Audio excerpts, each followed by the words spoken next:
very warm welcome to Bharata First. You're watching Big Picture with Frank Rausen Pereira. And since you're here, I would like to thank you for your continued support. For those of you who haven't already subscribed, please subscribe, hit the bell icon, and then all notifications. Do follow our social media handles for all the latest updates, and you can also subscribe to our newsletter to get some incisive content. The Bharata First team is running a daily quiz. The winner will get to interview me in a program called Hot Seat that airs at 6 p.m. on Saturdays. Details are in the description of this video. There is also a contribution link for those of you who would like to come forward and contribute. Remember, a small contribution that you make will be a giant leap for us to keep bringing you this content. So do continue to show your love and support. Let's begin our program now. The settlement of displaced Brew tribals began in Tripura from last week. A quadripartite agreement was signed among the Brew leaders and Central, Tripura and Mizoram governments in January last year for the resettlement of some 35,000 Brews from Mizoram. The internal refugees will be resettled at 16 places in 4 districts. Earlier, the Tripura government had constituted 4 committees to oversee resettlement. The refugees have been lodged in 6 camps in Kanchanpur of North Tripura district since 1997 after they had fled Mizoram in the wake of ethnic tensions. As per the pact, the centre will bear the expenditure of the refugees' resettlement.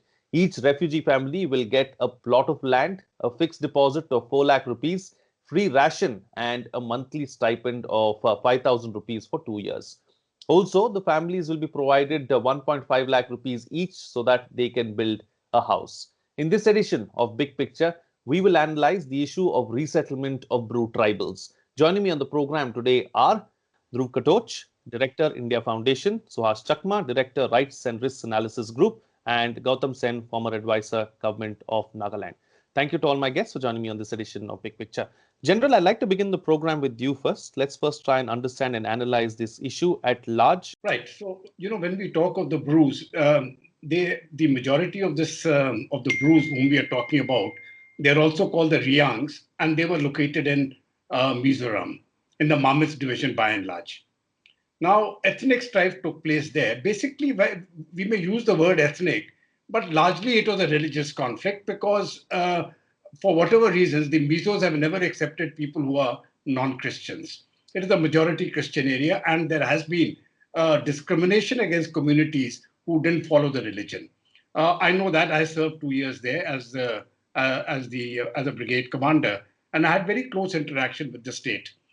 Now, because of that, because of the tension and a lot of violence took place in that division.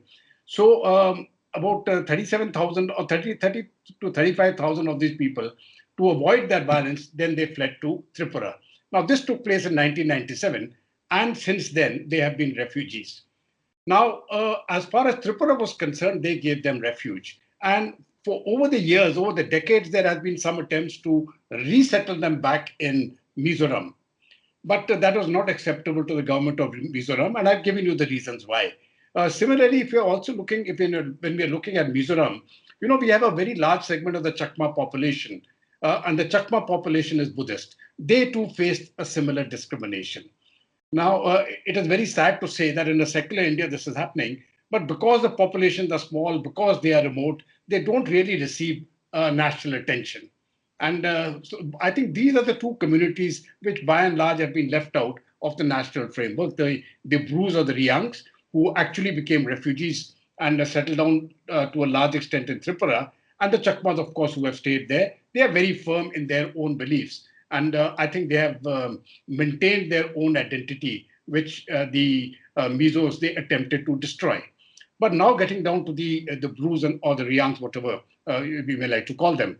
Now, when they settled down in Tripura, the Tripura government didn't want them, and the Mizoram government didn't want them, so they remained as refugees.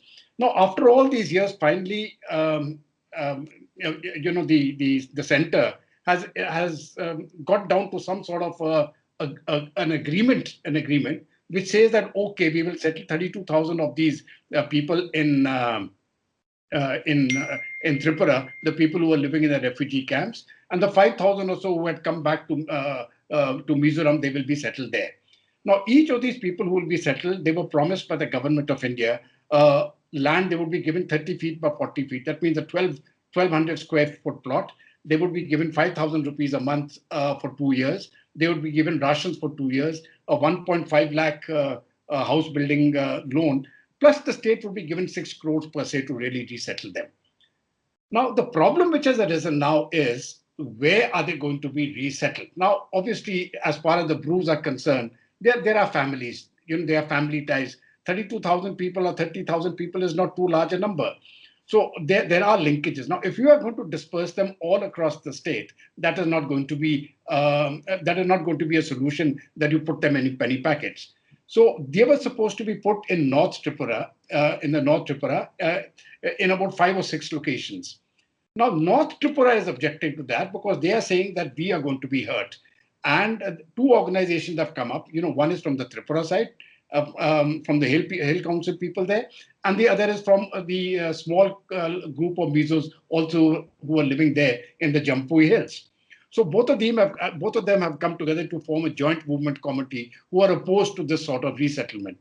Now, while the resettlement was going on, this COVID, the COVID pandemic, the Chinese COVID also struck. So all those efforts are also going slow. At this point of time, I think this disturbance will continue. But I hope it is resolved for the people of the Brus. They need this peace. They need to be resettled. They are citizens of this country, and we cannot treat them in a shabby manner. Frank. Absolutely, absolutely. Very well said there, very elucidly pointed out by the general. Suhas Chakma, let me come across to you now. Let's look at this issue at large and how do we deal with it? Because clearly the Brews have suffered. There are a few others who have suffered in the area and in the region as well. So let's look at the big picture, the larger picture, and look at it from that perspective and see if we can actually have some kind of a solution to this problem. No, I think it's a failure of India in totality. And I am the first one to have been with the Brus in October 1997 when they first came in. And actually, I was with the Riangs and the Brus. I visited the affected areas. I was invited by the state government of Mizoram. And at a certain point of time, I acted as the facilitator between the Mizoram government, the Brus, and the Home Ministry to repatriate this internally displaced person. I think 2 or 3 issues I want to mention. First of all, they are not refugees, because refugees are outsiders who cross the international borders. They are internally displaced people, citizens of this country. So that's one issue. The second issue is the solution which has been provided by the government of India, although it has been welcomed by many in Tripura. I don't think it's a solution we should be promoting in this country. Because today, if one particular community is not liked by the majority community in any state, whether it's in Tripura or Tamil Nadu or Maharashtra, then where do you reach? You basically create an ethnocentric state. And by facilitating the settlement of the Riangs in Tripura, you basically have accepted the fact that Mizoram shall actually exclude anybody it wants, and it will be for the Tripura, Assam, for anybody else to take it up. So now we could not find, what's the purpose of having a federal state or the constitution or India itself when you cannot settle the displaced people of this country into their original homes? So you could see that the constitution has failed. I myself had gone to the Supreme Court, and in fact, prior to me, it was Saxena ji, Kapi Saxena ji from the Banabasi Kalyan Ashram who had gone to the Supreme Court. The Supreme Court itself had failed. So as much as we had failed, I think, with the Kashmiri Pandit refugees, not being able to send them to their homes in Kashmir, even in this case where it's a peaceful state, you have failed. I think we have to remember one point. 5,000 people have been repatriated, and I was the initiator in that. If the 5,000 people could be repatriated, why not the remaining ones? Where was the problem? I think that's where I think we need to keep in mind. At the end of the day, of course, then you have basically imported the problem of Mizoram into Tripura, because 35,000 is not a small number in Tripura. After all, in the constituency, in the autonomous district council, when you have the boats, it's a couple of thousands. So if you are distributing these 35,000 people in 5 constituencies, they become the key factors. So the electoral politics has a role to play. So if this continues, then what will happen? I mean, have we not seen enough in Bodoland from 1993 till 2014? So many killings by the Bodo insurgents just to ethnically cleanse the Bodoland of any other groups other than the Bodos. We have seen between the Nagas and the Kukis in the 1990s. And if this is the way the government of India allows, I can sure, I mean, I'm sure about one thing. All the states in the Northeast India where tribalism is still very strong, they would actually love to turn the entire Northeast into Little Africa out there. So each minority community will be, thrown out. So that's why I'm saying the government of India has failed, the Mizoram government has failed, the Supreme Court has failed, and we as citizens of this country have failed. So that's why you cannot, repatriate the citizens of this country to their original home. And today it's possibly the Brus, and tomorrow it might be Chakmas. My question is, would the Chakmas be accepted in Tripura? Possibly not, because they belong to other religion, other ethnicity. So what are we encouraging at the end of the day? Trying to find a solution. What are we encouraging? We are basically creating more problems. So the problem which was actually essentially in Mizoram, now it has been imported into Tripura. And I'm sure, I mean, once the repatriation, once the resettlement process starts, there will be lots of, reaction to this issue. So I don't think it's an ideal solution which should have been encouraged. So citizens of this country must have the right to go back to their original places, whether it's in Kashmir, Srinagar, or in Mami district of Mizoram. Because in Mami district of Mizoram, the Brus have been there from the, as per the recorded history of Mizoram. The census report says Brus were there in 1600 AD. And the Mizos came only in 1800 AD. So what are you talking about? These were parts of the greater Tripura kingdom, from, all the way from Kumilla to up to Manipur border. These were under the part of the, Tripura Maharaja. So they were there. And so the citizens who have been displaced from their original hometown cannot go back. So what is India we are promoting? Points taken, and I think very well brought out there by Mr. Chakma about what the situation on the ground really is and how the situation is far worse than what we think right now. So, Mr. Sen, let me bring you into the picture. What could be a realistic solution then, considering we've heard all these issues from both the panelists on the program so far? You see, I would tend to agree with Mr. Chakma because, we are trying to cover up the problem. Basically, it appears because basically the original inhabitants should have the right to be where they belong to. And Mr. Chakma eloquently brought out actually original inhabitants of Mamit and all that. They were these, Riangs and Brews. So now the other thing is, a lot of water has flowed down over the years, a lot of problems and persecution of these people. So how do you go about it? Now, the Indian Constitution, I think, has stood the test of time. It has got enough flexibility. The sixth schedule has been working, notwithstanding problems in various ways. It has been working, and then, the sixth schedule solution could have been applied for the areas where the, Brew people resided. But somehow that has been skirted because of other reasons, political reasons, and, the Mizoram government and some of their NGOs, Young Mizo Association, all that have been so, so up in arms against this. And General Katoch had brought out, the other is that religious underlay, which has been there, which has been prompting them. And some of these Brews, if I'm not wrong, have also converted to Christianity, who are in, Mizoram, who've gone back, not the larger number. So now the point is, I feel that, there has to be a solution which does not disrupt the moorings of the people to the place where they belong. And of course, now again, how to go back. Already the three governments, Union government, Mizoram and Tripura, they've all agreed. But then local resistance was also there for a year. So that has been overcome. So now we have to see in a larger perspective whether it can be worked out and the constitutional structure can really accommodate. It's the sagacity of the political leadership which has to come into play. That is what I feel. Economic packages can always be there. That will add, give a more, the way to settle the people and, direct fund flow to the autonomous council. So I think some sort of a solution like that will have to be conceived. Let us see. Now you cannot roll back. What has been agreed, how it works out. If it does not work out, then some sort of a, otherwise more and more complications will arise. More and more complications will arise. Incidentally, Mr. Manik, the Tripura the front, which has now taken charge of the Kumlung District Council. Now, he has welcomed this solution. Now, point is, maybe I don't know whether how. I mean, in the long run, it will work for the people of Tripura. Of course, the tribal population will go up marginally because of integration or because of locational placement of these people. But let us see how it works. But I still feel it the ramifications will be there, and it has to be, as Mr. Chakma was hinting at, that people will have to be tied to go back to the roots, and you cannot totally displace the. And our constitution has only thing is sagacity of leadership and consensual viewing of things is required.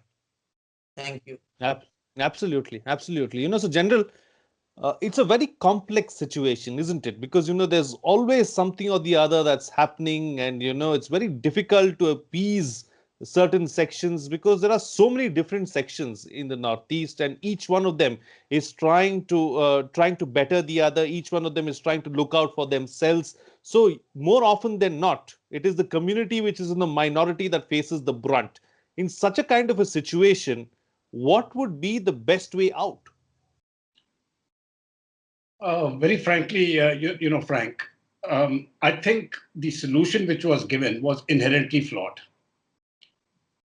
The only solution which could have worked, regardless of the resistance from Mizoram, was to get them back. Mamit was the homeland of the Brus and the Riangs. They were thrown out. Now, you cannot go and tell the Kashmiri Hindus, okay, now that you have been out of there, we'll put you in 5 or 6 different places. They have to go back to the homelands.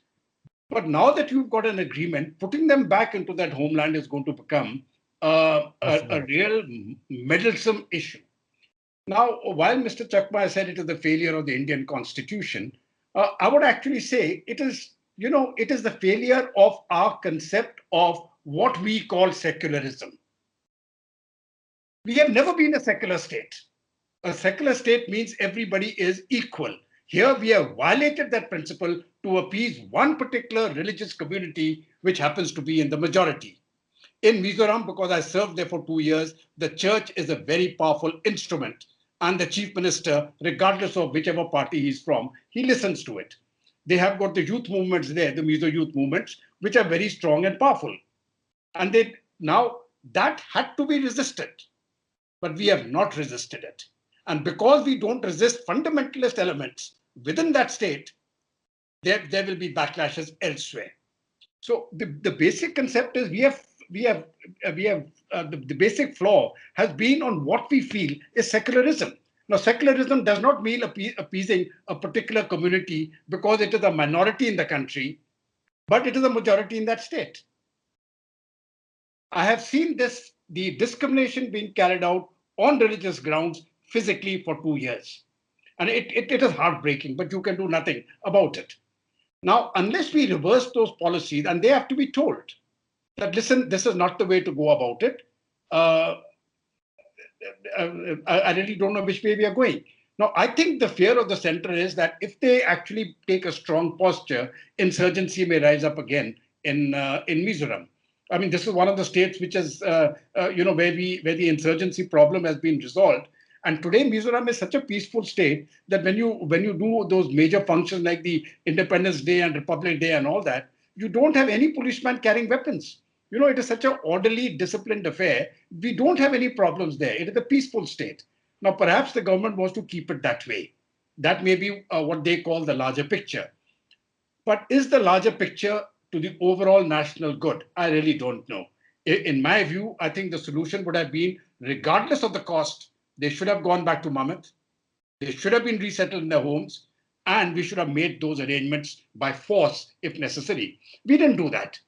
So we became a soft state to appease a particular religious minority. It is a religious affair. It is not an ethnic affair. This I'm absolutely certain. And I think this, once we understand that, perhaps we should be able to resolve the other problem areas in the Northeast. Otherwise, we are going to get stuck. And again, it will lead to a security problem, in which a large number of security forces will be deployed to maintain law and order. Now, that is not something which we want, especially because now we are opening out. The Act East policy is coming in, you see. And once this opening out takes place, I think we need a complete change of mindsets. we were talking at one point of time about making borders between India and Pakistan irrelevant. I mean, let us make the borders on our own states irrelevant first, especially in the Northeast. We have not been able to do that. And I think the more and more confined the Northeastern states get, I think this is not something which is good for India's democracy. And the faster we get out of that mindset, in my view, the better it would be. Right. Absolutely, absolutely. So, Mr. Chakma, let's talk about this particular aspect as well. Like Mr. Gautam Sen was pointing out earlier, suggesting that, what can really be done right now, because there's so much of water that has flown under the bridge and we have finally come to this. Can we go back on this decision now? No, I don't think there is any possibility to go back, because the state itself, and now I'm not talking about the current government of the day. I'm talking about the governments which have been there from 1997 onward. I mean, they have not taken any position on the Riyang issue. And unfortunately, government of Tripura, also apart from providing refuge, shelter, has not done anything. I give one example. The state government of Arunachal Pradesh wanted to throw out each and every Chakma from Arunachal Pradesh. And Gagung Apang, I think it was in September 1994, had said if the Chakmas are not thrown out by 31st December, all the members of the State Legislative Assembly are going to resign en masse. And it was as, polarized as in Mizoram, possibly more in Arunachal Pradesh, because all the state and the MLS, we are against the Chakmas. And what did the Supreme Court do? The Supreme Court basically said, enforce the rule of law, send the central security forces, if the state police are not required to do.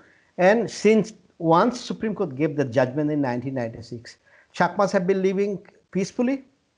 Otherwise, each and every Chakma who came from East Pakistan in 1964 and we are settled in Nefa for the security of India after the 1962 war, they would have been thrown out. And there was not a single community which wanted the Chakmas there. So in this case, if this central government was serious, they could have gone to the state government saying, look, we are going to deploy the security forces. Of course, center would have said, the state would have said, it's a law and order, is a state subject, you cannot come in. It's only a question of making a reference to the Supreme Court, the center, saying that we want to send these people. State is unable to maintain law and order situation. Please allow our prayer to deploy the central security forces. Rule of law would have prevailed. But if you ask the central ministers or the parties from the Congress in 97 and BJP from 98 till now, in between two UPA governments and the BJP government, have they ever even taken this issue seriously? No, not at all. And I have been thick of things and I know each and every discussion which had taken place. So I don't think we can rewrite the history. But I think the best way to go forward is, let's hope that, it doesn't lead to more problems. Now, if there are going to be problems in Tripura with respect to the settlement, see, political parties, political leaders, as per their own convenience, will welcome many things. And I am not speaking here as a Tripuri tribal. I come from Tripura. I am only talking about India as a whole. Because if we keep on shifting, Bihar is out of Mumbai, then sent back to Bihar, we are not going to create the India which we are talking about. And so that's why I think my fear is, if tomorrow there are problems with the resettlement of the Brus, Riyang in different communities, you have to bear the consequences.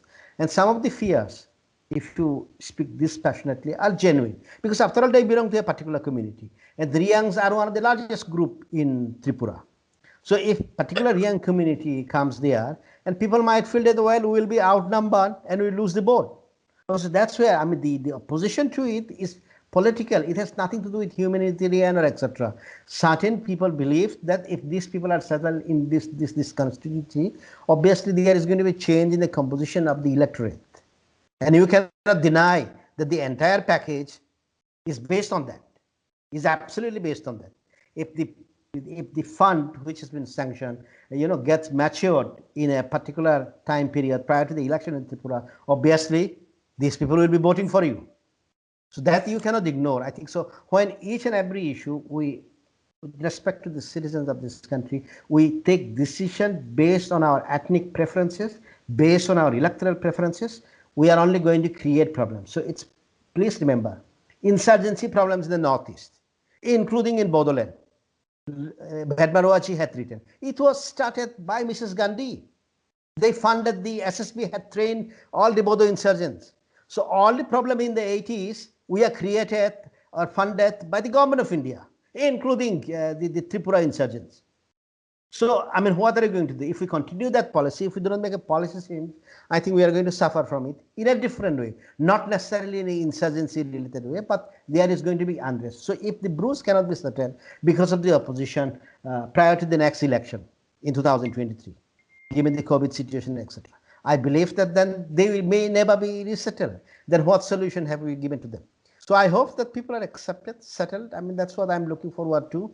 But it's unfortunate, but sometimes, even if it's unfortunate, decisions have been taken. It's something which the Brews have agreed to. But, you know, it's really unfortunate that, you know, because the settlement of the 35,000 Brews had made the remaining Brews in Mizoram more vulnerable and has emboldened the factors, the elements who believe that they can build an ethnocentric state. So that's the larger fear, because we will never be able to come out of that in the long run. Sure, certainly. And Mr. Sen, so let's talk about the aspect of, does this now open up a can of worms and does it make the situation even more complicated? The problem is, I really don't know how the solution will evolve. Mr. Chakma has pointed out the issues which are looming. Now, the point is, I'm wondering also for another aspect, what will happen to the voting rights of these people who are now going to be placed in 16 places in Tripura? Now, how it will work? And then the other thing is, this people who are there in Mamit, in Mizoram, already there, they are in the greatest, most uncertain situation will gradually crop up regarding them. Now, some of them already have voting rights, but I don't know how it will go. So now, and the question of insurgency again cropping up, I think the situation of the 90s is no longer there, 90s and 20s. So now it is not, there is question of taking a hard decision at the same time, taking a decision in overall national interest. And the general pointed out that you have to resist certain fundamental elements. It has to be done with political adroitness. I think that is what is called for. You see, in this scenario, I don't know what is going to happen ultimately, because the uncertainties will be more. And, some of the things which I've heard from the local, social media and others, there has been a lot of pangs of distress among the Brews who are going, it is very pathetic. There have already been a lot of distress among them. Now, so what is the solution? The economic package is the last one, and it is a very simplistic way of looking at things. It does not solve the problem. So basically, I still feel that the union government will have to take a little more proactive and a more assimilative stand. And I don't think things will go out of hand. I don't think Zoram Thanga government or, whatever the Tripura government is doing, that will, they can overcome it, provided they have the will, and a little bit of assimilative posture will be required. Otherwise, the problem is only being pushed under the carpet. That's all. Right. Time to take quick closing comments now from all my panelists with the best way forward, starting first with you, General. Now, Frank, in my view, I think the agreement which has been made, in my view, is not an optimal solution.